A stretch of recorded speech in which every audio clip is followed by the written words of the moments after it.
акча жок болсо акча маселесин чечели. Алаука менен Чаткал районунун акимдери силер ток балдарсыңар. Кениңер бар. Ошонун машиналар өтүп атат. Ошолор тешиптип. Мага келди да аксакалдар.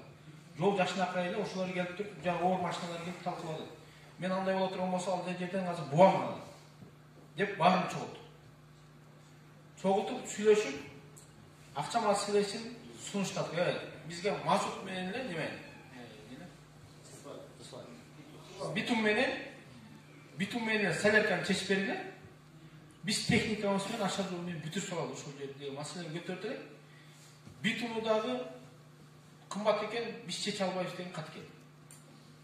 Биз аны салык төлөп атпайбыз силерге, оңгондо салык төлөп атабыз. Бияктан төлөөгө мүмкүнчүлүк жок. Анда өнүктүрүү фондунан бергиле деген маселени берди. Өнүктүрүү фондунан Алауканын эли берилбейт экен. Чатканын эли берилбейт экен. Айла жок. Эми Кызыл Жар менен Ташкөбүнүн ортосу да Аксы районунун территориясына кирбейт.